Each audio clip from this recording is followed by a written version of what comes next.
Avant de plonger dans l'histoire intense d'aujourd'hui, un petit rappel.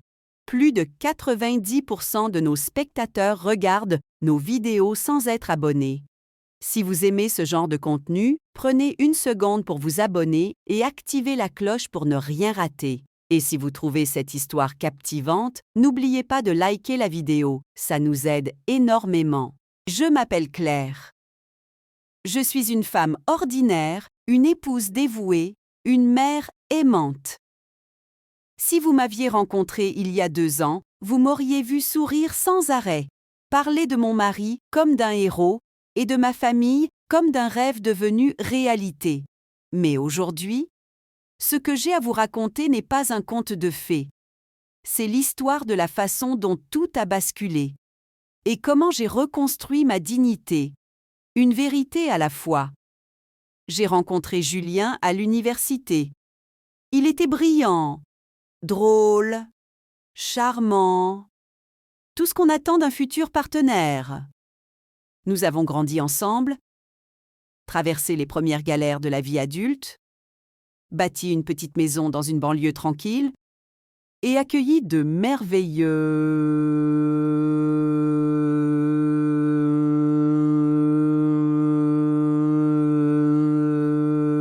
Tout semblait parfait, du moins en surface. Julien travaillait dans une entreprise de marketing numérique. Il voyageait beaucoup, mais il revenait toujours à la maison avec des cadeaux pour les enfants, des fleurs pour moi et un sourire fatigué. J'ai toujours cru que son absence fréquente faisait partie du jeu. Je voulais être compréhensive. Après tout, c'est ça le mariage. La patience, le soutien, la confiance. Mais la confiance, c'est un mot bien fragile. Et elle a commencé à se fissurer le jour où j'ai découvert un détail anodin. Une boucle d'oreille en or dans la poche de son manteau. Ce n'était pas à moi. J'ai voulu croire que c'était un oubli d'une collègue, un accident. Mais mon intuition, celle que j'avais toujours appris à taire, criait qu'il y avait autre chose. Je n'ai rien dit ce jour-là. J'ai rangé cette boucle d'oreille dans un tiroir, comme on enterre un doute. Mais, les jours suivants, j'ai commencé à observer davantage. Son regard fuyant quand je posais des questions simples, ces messages qu'il effaçait immédiatement après les avoir lus, les week-ends de séminaire devenus trop fréquents. C'était subtil, mais l'ensemble formait une vérité que je ne voulais pas affronter. Je me suis tue pendant des semaines. Peut-être par peur, peut-être par lâcheté, ou peut-être par amour. Mais l'amour ne doit jamais servir d'excuse pour ignorer l'évidence. Un soir, alors qu'il dormait profondément, j'ai pris son téléphone. Je sais que c'est mal. Mais j'avais besoin de savoir. Ce que j'ai trouvé m'a glacé. Des messages, des photos, des promesses. Et un nom. Élodie. Une ancienne camarade de lycée. Je me souvenais d'elle, vaguement. Toujours souriante, toujours séduisante. Apparemment, ils s'étaient retrouvés par hasard lors d'un événement professionnel. Ce qui avait commencé par un café avait évolué en conversation tardive, puis en escapade secrète. Mon mari menait une double vie. Et moi, je vivais dans une illusion. Je n'ai pas crié, je n'ai pas pleuré. Du moins, pas devant lui. J'ai décidé de me taire pour observer encore. Je voulais comprendre jusqu'où allait sa trahison. Et plus j'observais, plus je découvrais l'ampleur de son mensonge. Il avait loué un appartement en ville. Il y passait plusieurs nuits par mois, soi-disant pour le travail. En réalité, c'était leur nid secret. Je me suis rendue à cette adresse un matin. Je l'ai vu sortir de l'immeuble, la chemise froissée, le regard pressé. Et elle riait sur le pas de la porte, en robe de chambre. Je suis restée cachée dans ma voiture, le cœur déchiré. Mais ce jour-là, quelque chose en moi a changé. La douleur a laissé place à une étrange lucidité. Je n'étais plus une épouse trahie. J'étais une femme qui reprenait le contrôle de son histoire. La colère ne m'a pas consumée. Elle m'a réveillée.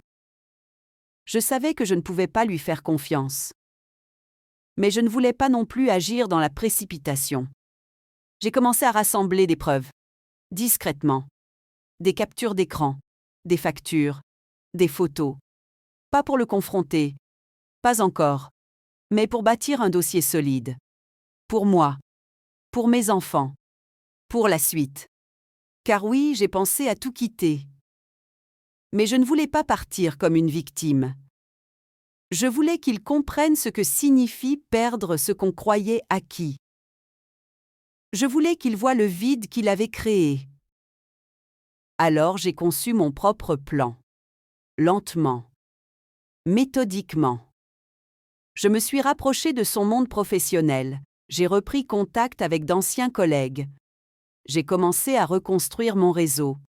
J'ai suivi une formation en ligne, en secret, pour reprendre une activité. Car pendant toutes ces années, j'avais mis ma carrière entre parenthèses pour notre famille. Aujourd'hui, je réalisais que j'avais sacrifié trop de moi-même pour un homme qui n'en valait pas la peine. À la maison, je continuais à jouer le rôle de l'épouse attentive. Je préparais ses repas. Je souriais aux enfants. Mais à l'intérieur, je bâtissais ma revanche. Une revanche qui ne passerait pas par la violence ou le scandale. Non, ce serait plus subtil, plus dévastateur. Et ce jour est venu. Le jour où j'ai décidé de frapper fort. Pas en hurlant, mais en le privant de ce qu'il croyait contrôler. Je lui ai tendu un miroir. Et ce qu'il y a vu, c'était sa propre honte. Le lendemain de ma décision, tout semblait identique à l'extérieur, mais en moi, tout avait changé. Ce n'était plus de la douleur, c'était de la clarté. Ce que j'avais perdu en amour, je le regagnais en lucidité. Julien ne se doutait de rien. Il me voyait encore comme la même épouse docile, présente, dévouée. Il ne se rendait pas compte qu'il avait réveillé chez moi une force que lui-même n'avait jamais su soupçonner. Je ne voulais pas seulement mettre un terme à notre mariage. Je voulais lui faire vivre ce que j'avais vécu. Pas par cruauté, mais pour qu'il comprenne, un jour, que l'on ne piétine pas un cœur sans conséquence. Tout d'abord, j'ai commencé à déplacer subtilement notre équilibre. J'ai limité nos échanges. Je ne posais plus de questions sur ses sorties. Je ne m'inquiétais plus de ses absences. Au début, il semblait apprécier cette liberté. Puis, je l'ai vu devenir nerveux. Comme s'il sentait que quelque chose échappait à son contrôle. Et c'était exactement ça. Je me suis rapprochée d'un ancien collègue, Marc, qui dirigeait une petite agence de communication. Il m'a proposé un poste de consultante flexible, à distance. Parfait. Cela me donnait non seulement une autonomie financière, mais aussi une nouvelle confiance en moi. Je me sentais à nouveau capable, compétente, vivante. Et cette énergie nouvelle, je l'ai utilisée pour fortifier chaque pilier de ma revanche. Julien avait une réputation professionnelle impeccable. Son image comptait beaucoup pour lui. Je savais qu'il cachait scrupuleusement sa liaison à ses partenaires d'affaires. Il ne voulait surtout pas qu'on le voie comme un homme volage, instable. Alors, j'ai commencé à tester ses limites. Un soir, je lui ai proposé qu'on assiste ensemble à un événement où je savais qu'Élodie serait présente. Il a refusé immédiatement, mal à l'aise, prétextant une urgence. J'ai souri. J'avais confirmé ce que je voulais savoir. Leur relation n'était pas assumée. Elle était honteuse, cachée, fragile. J'ai continué à rassembler mes preuves en silence. Je me suis rapprochée d'un avocat spécialisé en droit de la famille. Je ne voulais pas un divorce brutal, mais je voulais qu'il soit juste. Et pour cela, il fallait documenter les faits. Une à une, chapeau sans manche. Je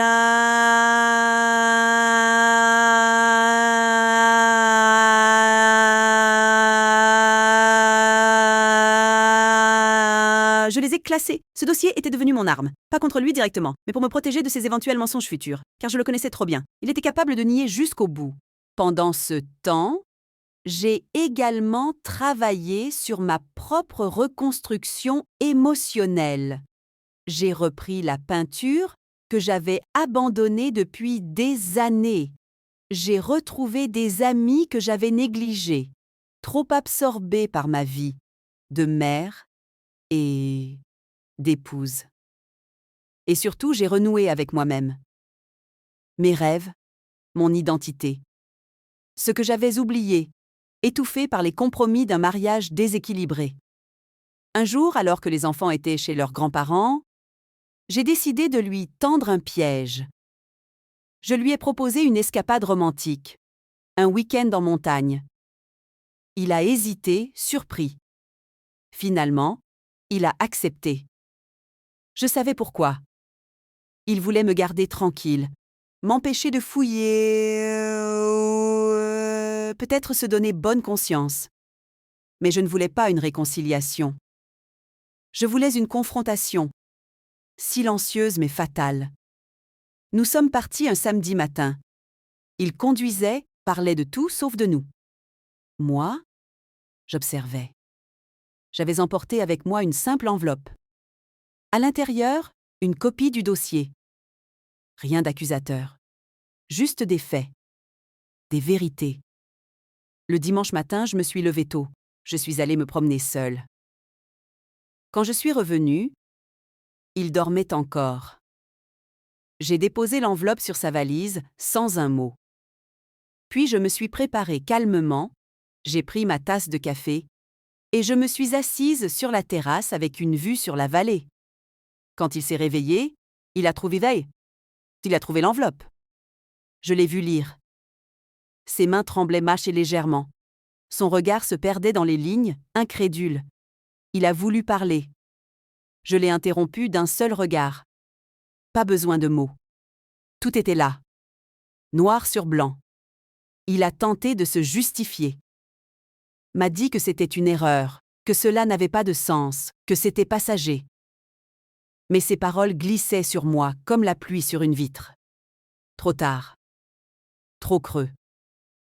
Je lui ai dit que je ne lui en voulais plus. Et c'était vrai. Ce que je voulais, c'était autre chose.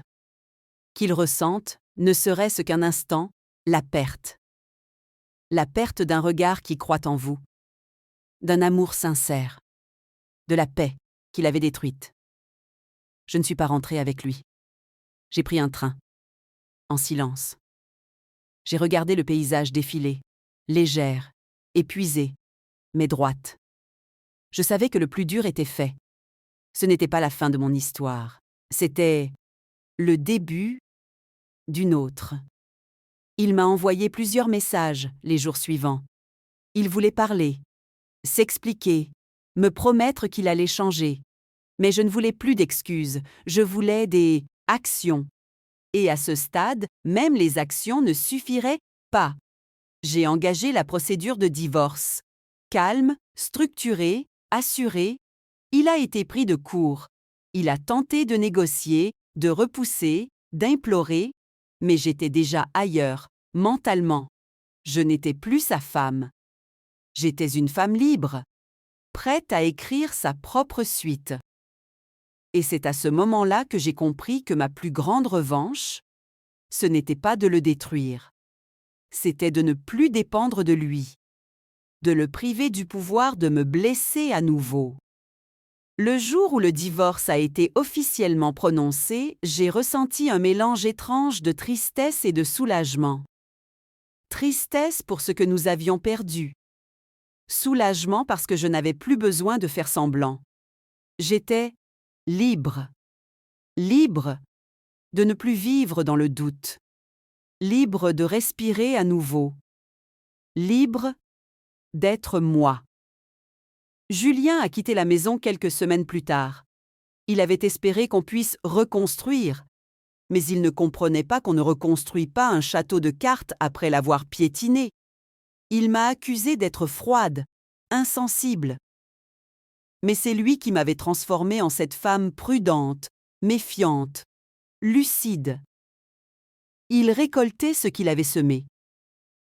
De son côté, sa vie n'a pas suivi le scénario qu'il avait sûrement imaginé. Élodie n'était pas la femme stable et douce qu'il croyait. Très vite, leur liaison s'est transformée en relation conflictuelle. Ils se disputaient. Elle voulait qu'il prenne des décisions qu'il n'était pas prêt à assumer. Lui, dérouté, a commencé à perdre ses repères. Il s'est éloigné d'elle. Puis, d'après ce que j'ai appris par des amis communs, elle l'a quitté sans ménagement. C'était ironique. Il avait détruit son mariage pour une illusion qui s'était évaporée aussi vite qu'elle était apparue. Il s'est retrouvé seul. Plus de femme, plus de maîtresse. Une réputation ternie dans son milieu professionnel. Car la rumeur avait fini par se propager. Pendant ce temps, de mon côté, j'avançais. J'ai continué mon travail avec Marc, qui s'est transformé en belle collaboration. J'ai même été promue à un poste plus important quelques mois après. Financièrement, je n'étais plus dépendante de personne. Et émotionnellement, je reprenais pied. J'avais trouvé un équilibre que je n'aurais jamais cru possible il y a encore un an. Je ne cherchais pas à me venger de façon spectaculaire. Mon objectif n'avait jamais été de le détruire. Mais il s'est détruit lui-même par ses choix. Et c'est là que réside la vraie revanche. Le laisser affronter les conséquences de ses actes, pendant que je reconstruis ma vie, pierre par pierre, loin de lui. Un jour, il m'a demandé s'il pouvait revenir, ne serait-ce que pour essayer. Il avait le visage fatigué, les yeux vides. Je l'ai regardé sans haine, mais sans aucune envie de revenir en arrière. Je lui ai simplement répondu « Tu as choisi de quitter cette maison bien avant d'en franchir la porte. Je ne peux pas t'accueillir dans un monde dont tu as brisé les fondations. » Il n'a plus jamais insisté après ça. Aujourd'hui, mes enfants vont bien. Ils ont compris avec le temps que leurs parents avaient bien appris des chemins différents, mais que rien ne changerait l'amour qu'on leur porte. Et moi, je me lève chaque matin avec le sentiment d'avoir survécu, d'avoir gagné. Pas parce que j'ai fait du mal en retour, mais parce que je suis restée digne.